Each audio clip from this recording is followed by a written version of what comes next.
Hello everyone, my name is Shubhadeep Nag. I am from University of Science, Bangalore. First, I would like to thank the organizers for giving me the opportunity to showcase my work in this meeting. In this work, I'll present the study of the diffusion of Lennard-Jones atoms in zeolite at low temperatures using Replica exchange transition interface sampling. Now let me give you a brief introduction of rare event. Rare event processes happen so infrequently that it is very difficult to obtain both qualitative and quantitative estimate of rate constant through the straightforward MD or MC. The example is the dissociation of weak acid in water that occurs much more rare than the elementary steps of molecular motions. Therefore, this event is actually a rare event with respect to the molecular motion. Hence, we can say that rare event is actually a time scale problem. The progress of rare event processes is denoted by reaction coordinates. The coordinate has initial, transition, and final state. The time spent by the system at both initial and final state is much longer than the molecular motion that carries the system from initial to final or final to initial. In this work, I've used the zeolite NaCaA as a host system. It has cage window structure. I zoomed in to one super cage, where I have showed all the adsorption sites in mauve color spheres. In this work, I have used replica exchange transition interface sampling technique. Due to the short of time, I'm not going to elaborate it is in detail. In brief, it is a Monte Carlo based molecular dynamics sampling technique. The right figure shows its schematic diagram. All stable states belonging to initial and final denoted in shaded regions A and B. The hyperplane surface is lambda 1, lambda 2, lambda 4. All this arbitrarily divide the region between A and B to assign the paths to different path ensembles. And lambda A and lambda B denote actually the boundaries of overall stable states A and B, which is initial and final respectively. Now, to compute the reaction rate constant from this technique, we have to get the flux of the frequency that crossing lambda A with multiplying with the crossing probability.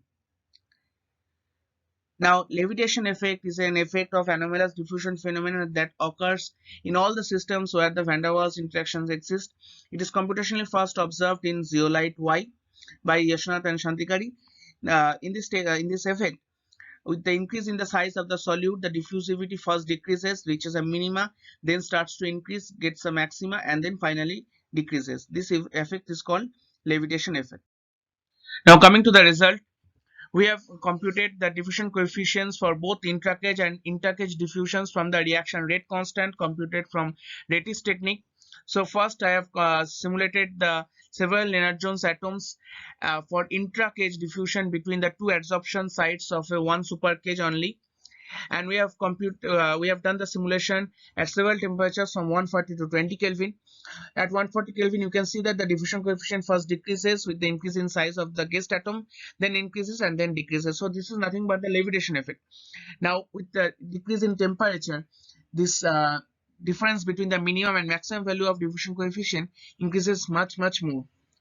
This suggests that at low temperatures, this effect is much more enhanced. In this slide, I am going to show you the diffusion coefficients that I have got from the reaction rate constant of the jumps that occurred between two adsorption sites of neighboring supercages of zeolite.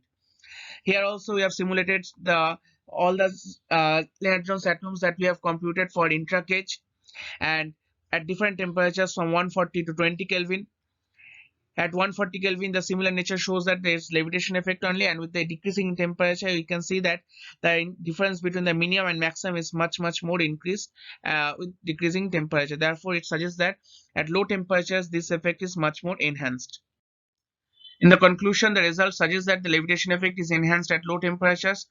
From the difference between diffusion coefficients at minimum and maximum, the intracage values increases from 0.95 to 7.83 and intercage value increases from 0.96 to 12.74 as the temperature decreases from 140 to 20 Kelvin. The result also suggests that the intercage diffusion coefficients are much more larger than the intracage diffusion coefficients. Therefore, we can state that the intercage jumps is the rate determining step in the overall diffusion of the guest. Using the result of this work, one can effectively separate minimum diffusing solutes from the maximum diffusing solutes in a zeolite due to the enhanced levitation effect at low temperatures. Now, for this work, I'd like to thank my supervisor, Professor Yashnath, and other collaborators, Dr. Enrico and Professor Titus, and also the high performance computing facility of ISC, that is Thematic Unit of Excellence, supported by Nanomission DST. Thank you so much.